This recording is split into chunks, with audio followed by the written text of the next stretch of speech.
The protests against the rape and murder of a doctor trainee in Kolkata's RG Medical College and Hospital took an ugly turn on Saturday in Assam's Silchar when members of Akhil Bharatiya Vidyarthi Parishad, the student wing of the BJP party, got into a scuffle with TMC party members. The ABVP members had marched up to the Trinamool Congress party head office in Silchar and blocked the Park Road for almost an hour and attempted to burn the effigy of West Bengal Chief Minister Mamata Banerjee. They were initially stopped by Kachar police, however, were later allowed to carry out their act.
ভারতীয় বিদ্যার্থী পরিষদের পক্ষ থেকে আমরা এই ছাত্রদেরকে নিয়ে এখানে আসার কারণ হচ্ছে গিয়ে যে পশ্চিমবঙ্গতে যে নির্মমভাবে আমাদের ডাক্তার বোনকে হত্যা করা হয়েছে, গ্যাংরেপ করা হয়েছে, তারপরে যে মহিলারা আন্দোলনে এসেছে ওদের মধ্যে একটা মহিলাকে গ্যাংরেপ করে মার্ডার করা হয়েছে, ওইটাকে আমরা ধিক্কার জানাই।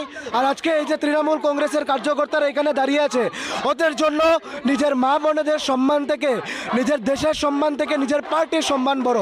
আরে ধিক্কার জানাই আমি ওদেরকে, যার জন্য নিজের মা নিজের বোন ইম্পর্টেন্ট না, নিজের দেশ ইম্পর্টেন্ট না, ওর পার্টি ইম্পর্টেন্ট। আমরা চাই যে এই আন্দোলনের থ্রুতে মমতা ব্যানার্জি পদত্যাগ করুক আর পশ্চিমবঙ্গতে আবার ল অ্যান্ড অর্ডার স্থাপিত হোক আর মহিলারা সুরক্ষিত ফিল করুন। ধন্যবাদ। ভারত মাতা কি জয়। আজকে আমরা বিদ্যার্থী পরিষদ, অখিল ভারতীয় বিদ্যার্থী পরিষদ শিলচর মহানগর থেকে আমরা এক প্রতিবাদী কর্মসূচি আমরা এখানে আয়োজিত করেছি। শিলচর প্রেমতলা থেকে তৃণমূল কংগ্রেস অফিস পর্যন্ত আমরা এখানে আসার পর তৃণমূল কংগ্রেসের আশ্চর্য আমরা দেখে যে তৃণমূল কংগ্রেসের নিজের মা বোন যে আরজিকর কলেজে যেভাবে নির্মমভাবে হত্যা এবং মারধর এবং এখানের মধ্যে গ্যাং রেপ হয়েছে, তারই প্রতিবাদে আমরা এখানে আন্দোলনে এসেছি। কিন্তু আজকে আমরা দেখে আশ্চর্য যে তৃণমূল কংগ্রেসের কার্যকর্তারা এখানে আমাদেরকে আটকে দিয়েছে। এইরকম অপদার্থ, এইরকম নিকৃষ্ট মানসিকতার তৃণমূল কংগ্রেসের মানুষেরা কার্যকর্তারা এখানে এসে উপস্থিত হয়েছে। আজকে দিনে ওরা আমাদের সাথে এসে আন্দোলনে যুক্ত হতেছিল, কিন্তু ওরা আজকে দিনে এখানে নেই। ওরা এখানে বাইরের থেকে দেখে আমাদেরকে আটকিয়েছে এবং পুলিশ প্রশাসন দিয়ে আটকিয়েছে। আমরা ধিক্কার এবং নিন্দা জানাই। আজকের দিনে মমতা ব্যানার্জি নিজের পদ থেকে পদত্যাগ করুক, তাই আমরা আশা করি।